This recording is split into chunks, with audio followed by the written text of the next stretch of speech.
अन्न खाता है। ये अलग बात है, कोई 5 स्टार में खाता है, कोई ढाबे में खाता है, लेकिन खाते सब अन्न ही खाते हैं।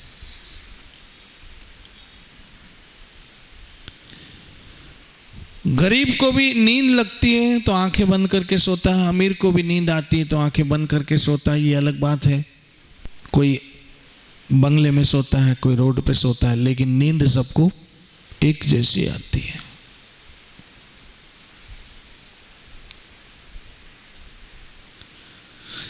अमीर जब भोजन खा लेता है तो उसको डाइजेस्ट होता है तो वही मल मूत्र आता है, और गरीब जब खा लेता है तो उसको भी वही मल मूत्र आता है। ऐसा नहीं है कि अमीर जब मल मूत्र करेगा तो उसमें से डायमंड निकलेंगे, हीरे मोती निकलेंगे, और गरीब जब मल मूत्र पे जाएगा तो वो विष्ठा होगी। नहीं, वो सब एक जैसा है। तो ये संसार सबके लिए एक जैसा, प्रकृति सबके लिए एक जैसी है, और मृत्यु भी सबको एक जैसी आएगी। ये अलग बात है, कोई सेंट्रल हॉस्पिटल में मरेगा और कोई लीलावती में, लेकिन मरना सबको है। फिर इस फिर का क्या उत्तर है? फिर देन यहां भागवत कहता है तब आपके कल्याण का एक ही साधन है, ये श्री कृष्ण भक्ति। हरे कृष्ण कृष्ण कृष्ण हरे हरे, हरे राम राम राम हरे कृष्ण कृष्ण कृष्ण हरे हरे। ये शरीर मेरिया, गुरु ग्रंथ जी महाराज की अद्भुत वाणी है। इस जग में आए के क्या तुध कर्म कमाया।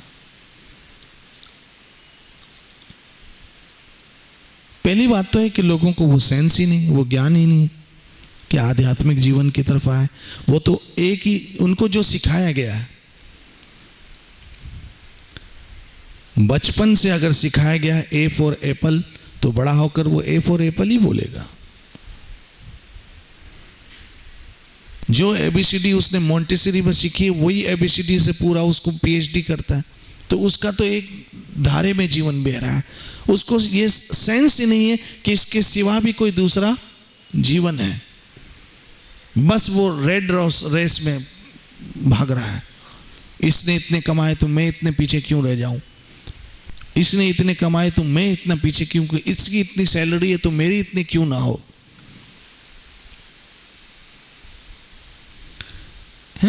इसने इतना बड़ा घर बनाया तो मैं क्यों पीछे रह जाऊं, और इसने ये कार ली तो मैं क्यों पीछे रह जाऊं, इसने इतना टीवी लिया तो मेरे पास भी हो। बस उसी में उसका पूरा जीवन चला गया। 4 पैर धंधो क्यों, 4 पैर रहो सोई, हीरा जन्म अनमोल था, कोड़ी बदल खोई।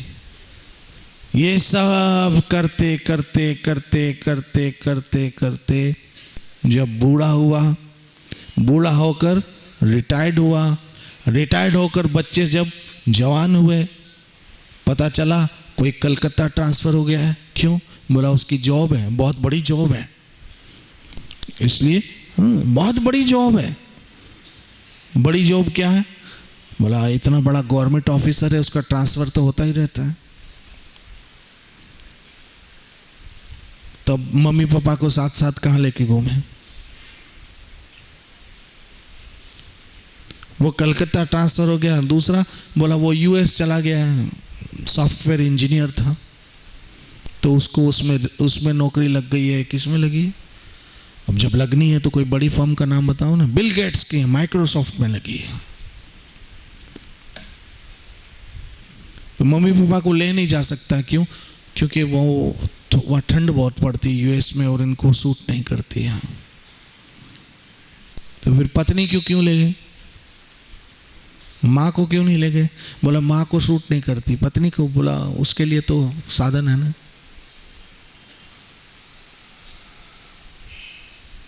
लड़की अपने ससुराल चली गई, उसको बुलाओ बेटा यहाँ 4 दिन टिकने आओ। 4 दिन टिकने आई, पता चला फ़ोन आ गया सास का, बोला जल्दी आज मुझे तबीयत खराब भी थी। वो 4 दिन के बजाय 3 दिन में चली गई, उसकी अपनी मजबूरी है। सब रिश्ते नाते मजबूर, आप लटक गए।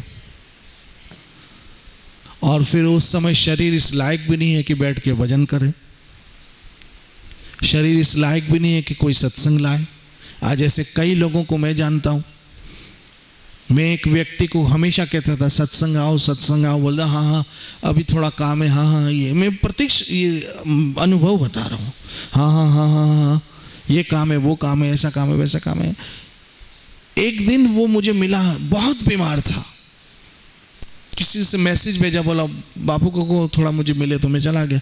उसको ऐसी पैरालाइज हुआ था और वो बोल रहा था कि अब मेरी ये हालत है कि मैं चाहता हूँ सत्संग आऊँ, लेकिन बच्चों के पास टाइम नहीं मुझे कोई लेके आए।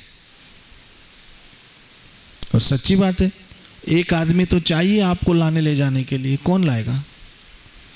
ये नसीब वाले हो, ये हरि कथा सत्संग मिली है।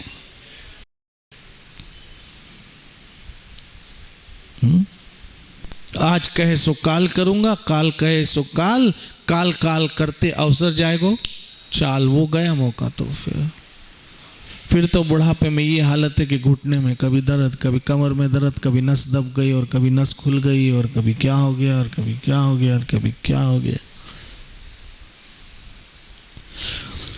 अगर आप अपना कल्याण चाहते हो ना, तो कृष्ण भक्ति करो बस। ये भागवत कह रहा है, मैं नहीं कह रहा हूं, क्योंकि मैं इतनी बड़ी गारंटी आपको कैसे दे सकता हूं।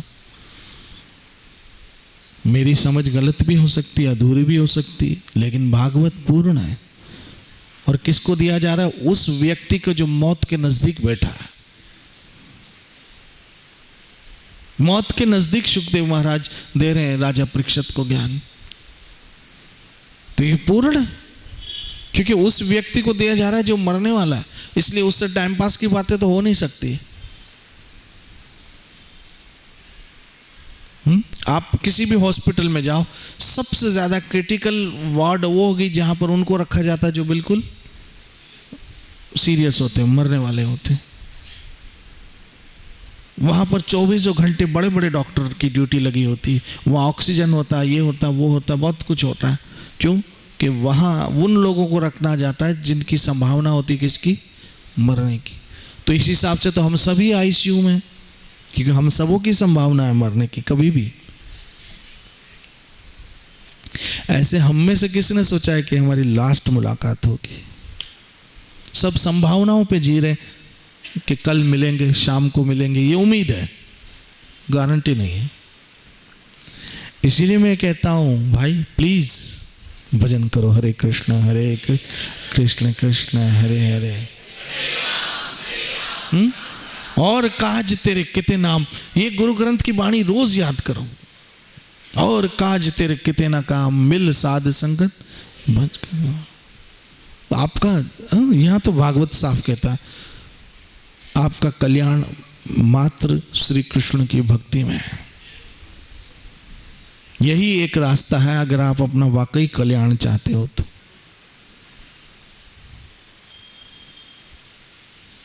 वाकई कल्याण चाहते हो तो ये करो। बाकी मैं मना नहीं करता हूं, साथ साथ वो भी करो। मैं क्या कह रहा हूं? साथ साथ वो भी करो। उसके लिए मना तो है नहीं। पैसे जमा करो, किसने रोका? पैसे कमाओ, किसने रोका? डिग्रियां लो, किसने रोका? पढ़ो लिखो, किसने रोका? विलायत जाओ, अमेरिका जाओ, किसने रोका है? लेकिन कृष्ण भक्ति के साथ, कृष्ण भजन के साथ, हरे कृष्ण कृष्ण कृष्ण हरे हरे। और एक बात याद रखना कि लोक में अगर आप असफल हो गए तो चलेगा, लेकिन परलोक हाथ से निकलना नहीं चाहिए। परलोक हाथ से निकलना चाहिए। ऐसे ना हो कि लोग कोट बचा लो और हद भी डूब जाए। ऐसे आप शरीर पे तो बड़ी बड़ी डिग्रियां लाओ और वो रुपया कमा लो और आत्मा का पतन हो गया, पता चला वो तो नरक में चला गया। जो सर्वश्रेष्ठ कल्याण कर साधन है वो है प्रत्यक्ष रूप से श्री कृष्ण की भक्ति करना। ये मैं नहीं कर रहा हूं, कौन कह रहा? भागवत। अब यहां शब्द प्रत्यक्ष क्यों आया?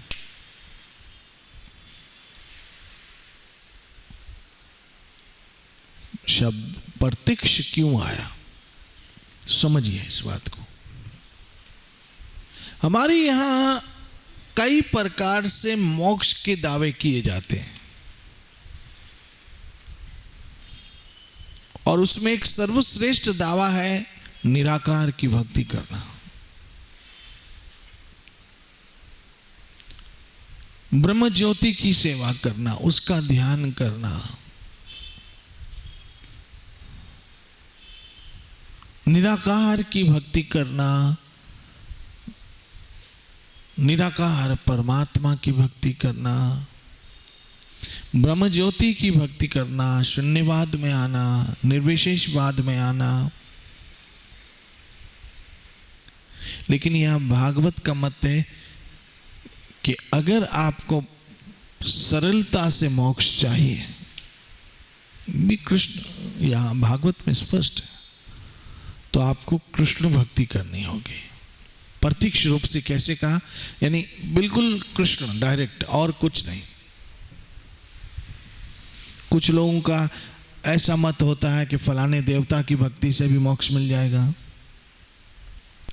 फलानी देवी की भक्ति से भी मोक्ष मिल जाएगा, ऐसे करने से मोक्ष होगा, वैसे करने से मोक्ष होगा, ऐसे करने से मुक्ति मिलेगी, वैसे करने से मुक्ति मिलेगी,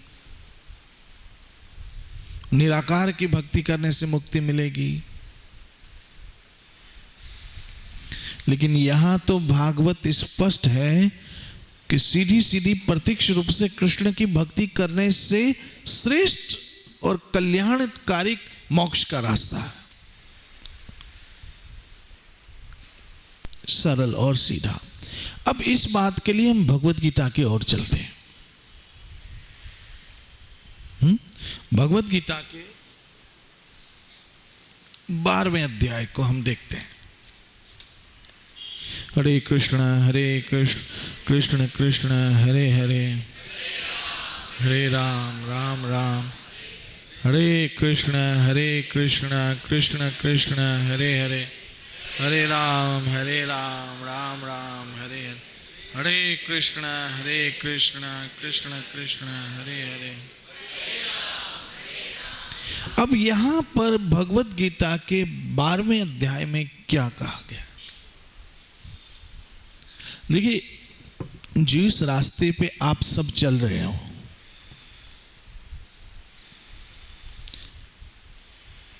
कौन सा रास्ता? प्रत्यक्ष श्री कृष्ण की भक्ति करना, साकार श्री कृष्ण की भक्ति करना, स्वरूप श्री कृष्ण की भक्ति करना,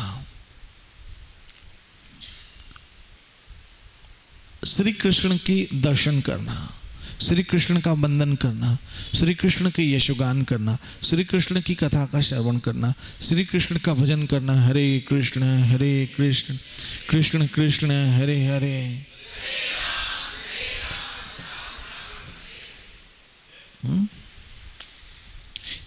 ये जो आप कर रहे हैं ये क्या है, और जो दूसरे कर रहे हैं वो क्या है? मैं इसलिए नहीं इसकी महिमा कर रहा हूं कि हम कर रहे हैं, मैं इसलिए इसकी तारीफ नहीं कर रहा हूं कि हम कर रहे हैं, इसलिए इसका महिमा मंडित नहीं कर रहा हूं कि हम कर रहे हैं, बल्कि एक तटस्थ रूप से,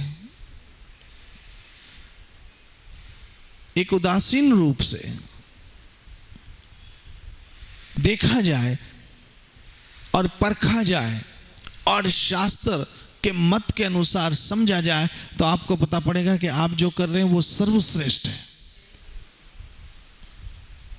आपको जो मिला है उससे बढ़कर जीव के कल्याण के लिए और कुछ भी नहीं है।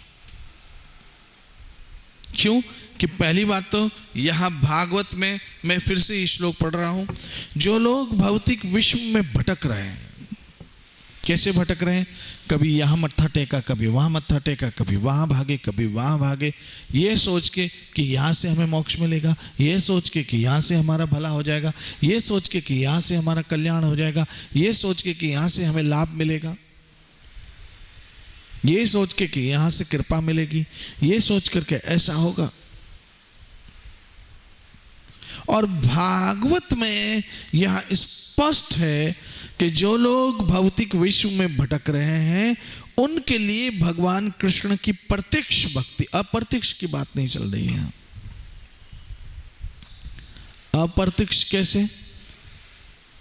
अप्रत्यक्ष कैसे? ये भी भगवान है, यहां से भी मोक्ष मिलेगा, ये भी भगवान है, यहां से भी मोक्ष मिलेगा, ये भी भगवान है, इससे भी मोक्ष मिलेगा, ये भी भगवान है, ये भी मोक्ष दे देगा, ये भी भगवान है, यहाँ से भी भला होगा, ये भी भगवान है, यहाँ से भी कल्याण होगा, ये भी भगवान है, यहाँ से भी कृपा मिलेगी। ये भटकना है। और भक्ति क्या कह रही? कृष्ण ही भगवान है, कृष्णस्तु भगवान, कृष्ण ही भगवान है